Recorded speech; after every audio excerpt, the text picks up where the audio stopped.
Selamat sore saudara-saudaraku dimanapun Anda berada. Sore hari ini saya hadir di tengah saudara dimanapun Anda berada. Saya mengucapkan selamat merayakan HUT PI di seluruh tanah Papua, di mana pada hari ini seluruh orang percaya yang berada di tanah Papua sedang merayakan hari di mana Injil diwartakan di tanah Papua, Injil yang membebaskan, Injil yang menyelamatkan, Injil yang memerdekakan setiap orang percaya.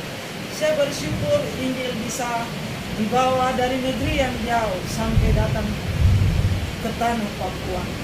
Oleh karena itu pada kesempatan ini, mari kita memberikan hati kita kepada Tuhan dengan mendengarkan Injil pada sore hari ini. Saya rindu memberkati dan melayani saudara melalui renungan firman Tuhan pada sore hari ini. Baik, kita akan mendengarkan firman Tuhan pada sore hari ini dari 2 Korintus pasalnya yang ke-6 ayat 17 sampai 18. Judul firman Tuhan sore hari ini tentang pemisahan rohani orang percaya. Baik, saya akan membacakan firman Tuhan. Keluarlah kamu dari antara mereka dan pisahkanlah dirimu dari mereka, firman Tuhan. Dan janganlah menjamah apa yang najis, maka aku akan menerima kamu. Dan aku akan menjadi bapamu, dan kamu akan menjadi anak-anakku laki-laki dan anak-anakku perempuan. Demikianlah firman Tuhan yang maha kuasa. Luar biasa firman Tuhan ini, di mana firman Tuhan ini berbicara tentang konsep dasar hubungan antara Allah dan manusia. Kita sebagai umat Allah, Allah sangat merindukan untuk kita meninggalkan pergaulan yang buruk, kita meninggalkan perbuatan yang jahat, lalu kita mencari hadirat Tuhan. Konsep membangun hubungan antara Allah dan kita selaku umatnya, yang Allah rindukan kita selaku orang percaya. Kalau kita mengakui diri kita selaku orang percaya, yang Allah harapkan dari diri kita yaitu meninggalkan mereka yang layak untuk ditinggalkan, meninggalkan perbuatan, kemudian mencari hadirat Allah. Dan seringkali yang namanya pergaulan, yang namanya perbuatan kita abaikan. Kita hanya cinta-cinta dan cinta Yesus. Yang Allah harapkan dalam dasar membangun hubungan antara Allah dan manusia, yaitu disertai dengan tingkah langkah kita di dalam tindakan kita, perbuatan kita, bahkan di dalam pergaulan kita. Tanda untuk menunjukkan kepada Allah bahwa kita mengasihi Dia. Allah melalui firman-Nya, Dia katakan, kalau Anda mengasihi saya, Anda mencintai saya, Anda mengakui saya sebagai Bapamu, dan Anda rindu untuk saya mengakui Anda sebagai anak-anakku laki-laki dan anak-anakku perempuan. Yang saya harapkan daripada kamu, yaitu meninggalkan mereka, meninggalkan perbuatan yang jahat. Lalu, hal apa yang perlu ditinggalkan oleh Allah melalui firman Tuhan? Melalui firman Tuhan ini, saya sangat diberkati melalui kitab besar Hidup Berkelimpahan. Tema atau topik ini saya ambil dari Alkitab, renungan dalam Alkitab besar ini. Judulnya Pemisahan Rohani Orang Percaya. Setelah saya pelajari dan saya melihat bahwa dasar hubungan antara Allah dan manusia untuk kita kenali kehendak Allah bagi kehidupan kita selaku orang percaya ada pada firman Tuhan ini. Konsep mengenai pemisahan dari yang jahat adalah dasar dalam hubungan kita dengan Allah.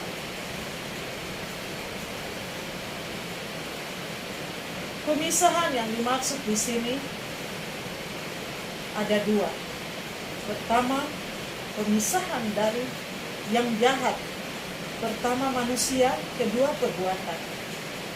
Ketiga, Setelah kisah dari yang jahat pertama dan kedua, ketiga melangkah mendekatkan diri kepada Allah.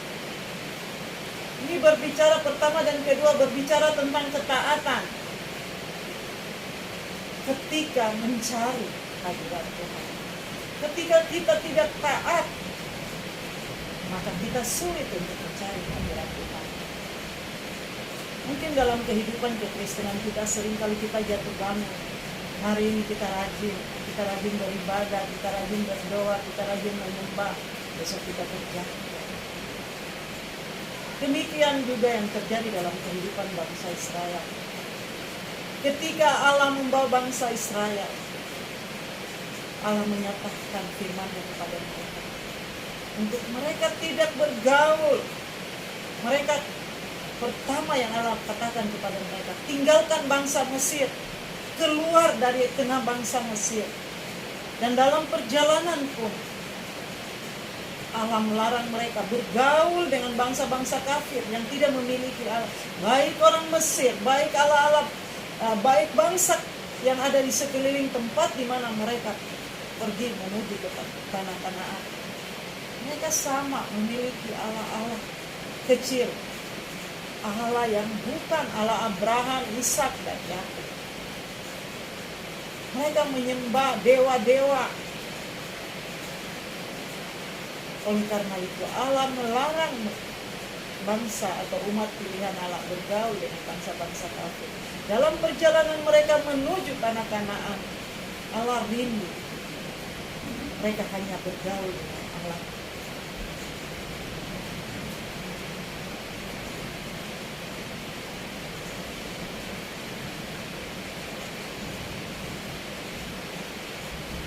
Dalam firman Tuhan ini, Allah memerintahkan bangsa Israel untuk meninggalkan Mesir, untuk menjauh daripada bangsa-bangsa kafir, agar mereka tidak meniru perbuatan mereka, tingkah langkah mereka yang jahat, karena mereka memiliki Allah-Allah lain. Karena kekerasan hati mereka, kebebalan mereka, Allah membuang mereka ke Babilonia, ke Asyur. Mereka ditindas, mereka ditekan, mereka dibelenggu, mereka menjadi budak. Ini akibat kekerasan bangsa Israel dan dampaknya. Mereka menjadi budak. Mereka dibuang ke dalam pembuangan. Masalah dibuang ke dalam pembuangan bukan karena mereka kalah dalam berperang, bukan karena mereka kurang memiliki persenjataan yang lengkap, tetapi karena kekerasan hati mereka. Mereka tidak setia mendengar firman Allah. Akhirnya Allah membuang mereka. Dan di dalam kesusahan mereka, di dalam kesulitan mereka, mereka berseru, mencari, memohon belas kasihan Allah. Allah mengembalikan mereka, Allah meluputkan mereka, Allah menyelamatkan mereka. Selama mereka setia, Allah melindungi mereka. Bersatu jalan musuh menyerang mereka, bertujuh jalan musuh menjauh dari kehidupan mereka. Ketika mereka setia melakukan perintah Tuhan Allah. Namun ketika mereka kembali lagi, mereka kembali dibuang dalam pembuangan.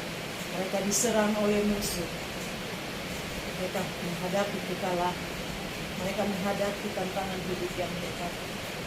Inilah kehidupan bangsa Israel. Perjalanan bangsa Israel menjadi lama dan panjang. Bukan karena antara Mesir dan Kanaan letaknya berkilo-kilometer.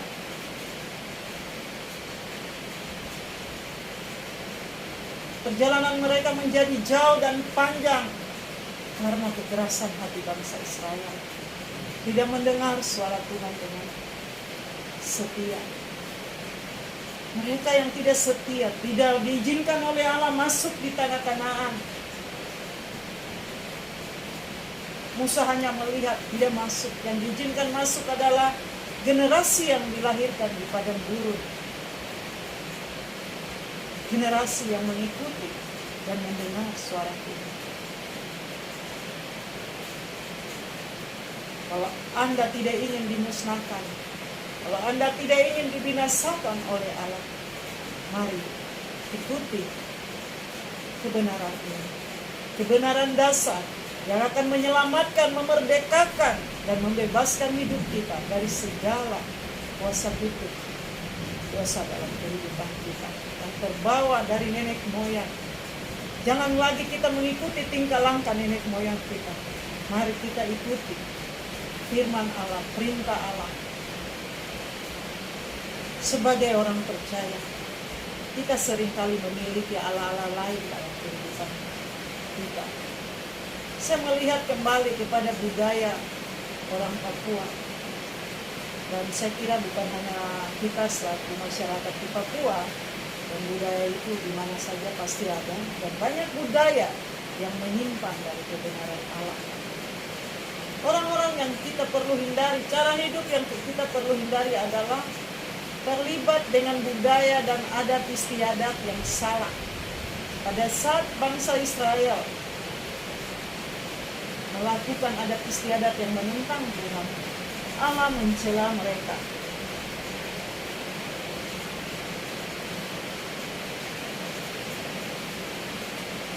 Di dalam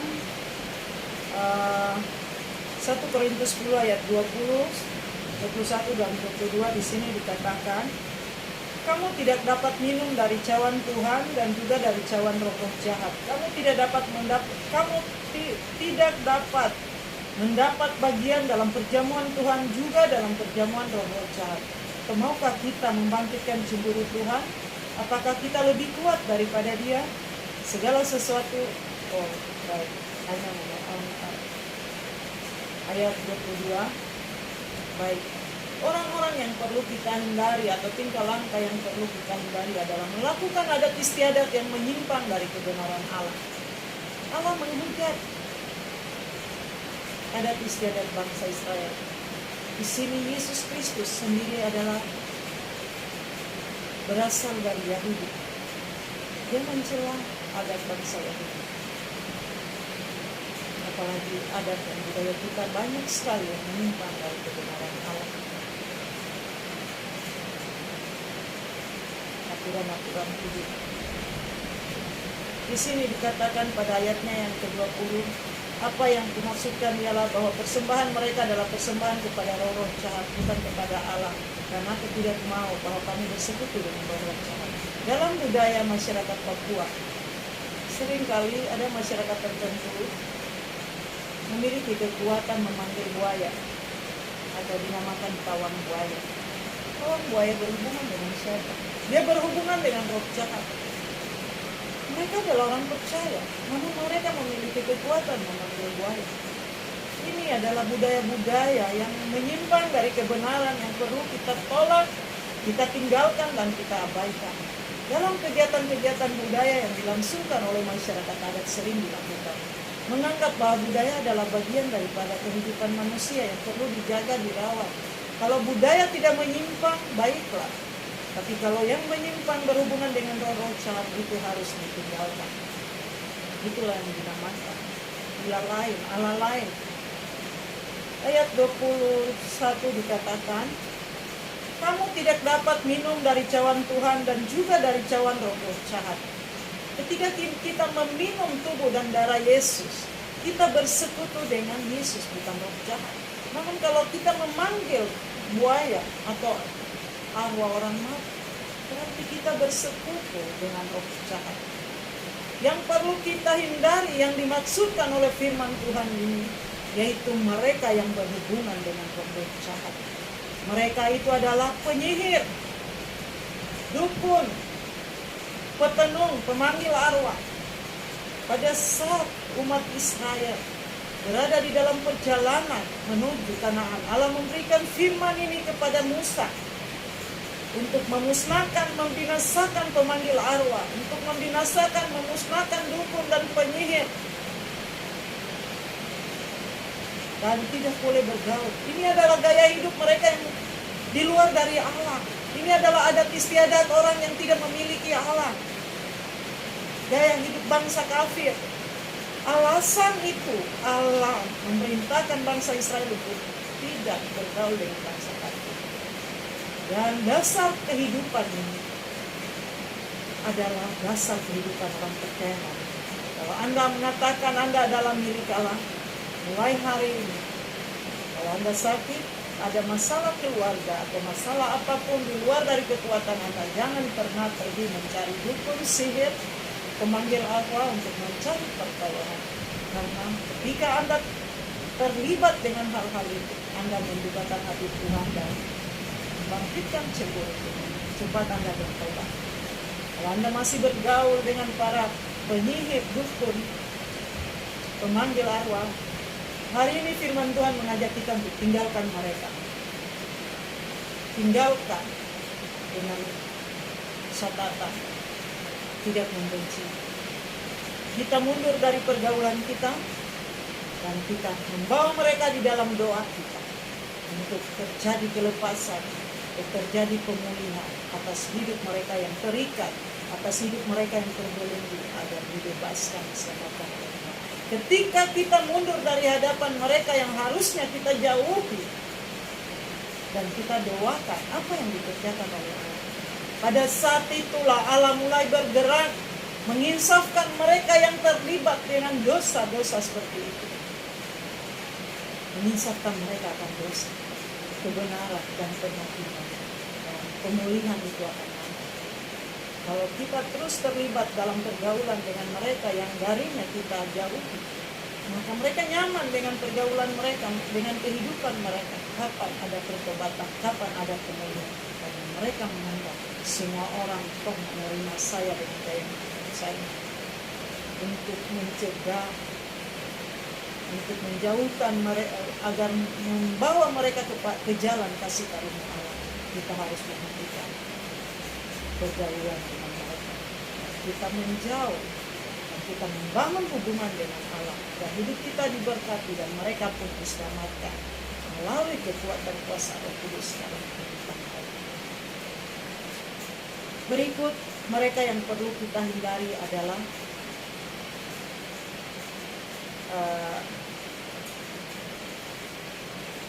mereka yang membagikan doktrin-doktrin palsu, filsafat-filsafat palsu yang menentang kebenaran Allah. Mereka ini harus kita hindari karena kebenaran menyatakan apabila kita menerima mereka di dalam rumah kita, kita turut di dalam perbuatan mereka yang jahat. Jadi untuk mencegah agar kita tidak menerima doktrin yang palsu dan filsafat yang palsu, kita harus hidup di hadirat Tuhan, membaca dan merenungkan firman Tuhan, bersekutu dengan Tuhan, agar kita mengenal firman Allah dengan benar.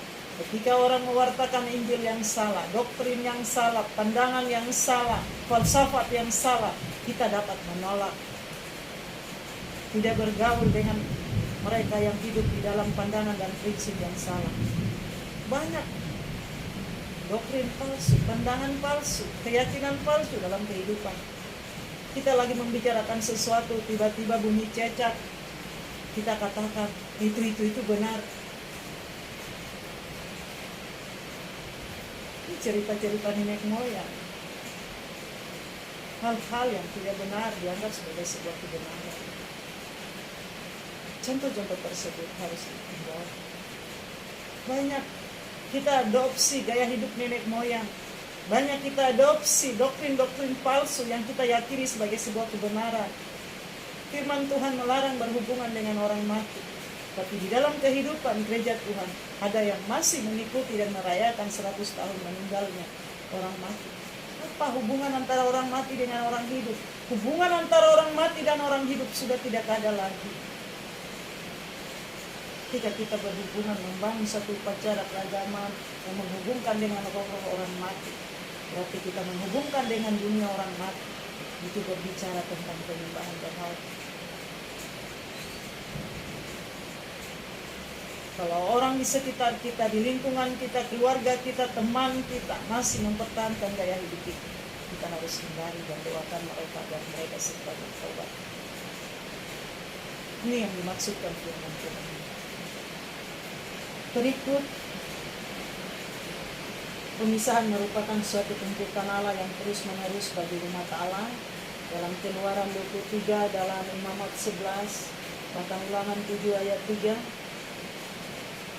Mereka diharapkan Allah mengharapkan umat Allah menjadi kudus, berbeda dan terpisah dari semua bangsa lain, supaya mereka sepenuhnya menjadi milik Allah. Ini menjadi alasan utama Allah bagi bangsa Israel. Demikian juga hari ini. Allah mengharapkan ketika kita memisahkan diri dari mereka, kita menjadi kudus di hadapan Allah. Kita berbeda dari gaya hidup dunia yang ada, sehingga hidup kita hanya sepenuhnya bagi Kristus dan Kristus bagi kita. Dia menjadi Bapa kita, Dia menjadi Allah kita. Kita menjadi anak-anaknya laki-laki dan anak-anaknya perempuan. Ini yang diharapkan oleh Allah dalam kehidupan kita. Sikap kita dalam pemisahan ini harus nampak dalam hal membenci dosa, ketidakbenaran, dan membenci sistem dunia yang bejat, melawan doktrin-doktrin palsu. Sistem dunia yang bejat seperti apa? Ketika seorang ibu mengandung, mengalami masalah kesehatan, dan ia menggugurkan kandungannya. Secara kesehatan itu baik, namun disinilah iblis membangun sistem yang bejat melalui kesehatan manusia, mengizinkan manusia membunuh dan membinasakan anak-anak baik. Ini sistem yang salah.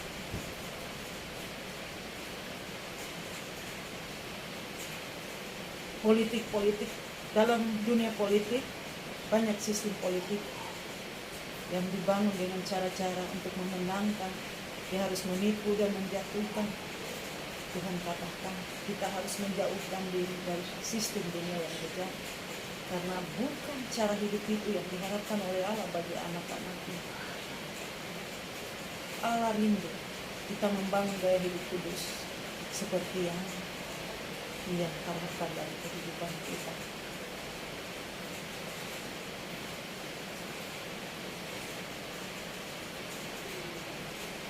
Maksud pemisahan Allah bagi kita yaitu supaya kita bertekun mencari hadirat Allah. Kita bertekun mengikuti Tuhan di dalam mencari dan mengejar keselamatan, di dalam membangun iman, di dalam mengejar kekudusan, dan hidup semata hanya bagi Tuhan. Tuhan mau hanya Dia menjadi fokus utama kita, hanya Dia menjadi yang utama dan yang pertama dari kehidupan kita. Itu kerinduan Tuhan. Ketika kita meninggalkan mereka, kita meninggalkan gaya hidup yang salah, sistem dunia yang bejat, kita berpaling kepada Allah dalam persekutuan dengannya, bersekutu, memuji, menyembah, mengejar, dan membangun kekudusan dan membangun iman, dasar hidup iman yang benar.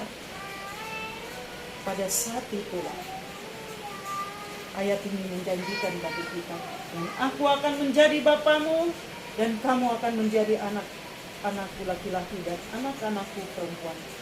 Ketika kita memisahkan diri dari yang jahat, sebagaimana yang diharapkan Allah, maka Allah sendiri akan membalas kepada kita, mendekatkan dirinya kepada kita. Ketika Allah mendekatkan dirinya kepada kita, berkat-berkatnya akan mengejar hidup kita, perlindungannya mengejar kehidupan kita, anugerah-anugerah khusus akan datang atas kehidupan kita. Kita menjadi umat yang berbeda. Mungkin banyak hal yang harusnya kita harus buang dengan miliaran rupiah, membuang waktu yang panjang untuk menghasilkan semuanya itu. Tapi ketika kita berpaling kepada Allah, hidup hanya bagi Allah, maka hal yang harusnya membutuhkan proses yang panjang, Allah dapat membawa kita mengalami semuanya itu dengan waktu yang singkat, dengan proses yang singkat. Banyak tanda-tanda ajaib, banyak mujizat Allah akan terjadi dalam kehidupan kita. Kita melihat bangsa Israel, perjalanannya sebenarnya singkat. Kekerasan hati mereka lah yang menjadikan mereka berjalan sampai waktu yang panjang di padang gurun. Hari ini kita dapat melihat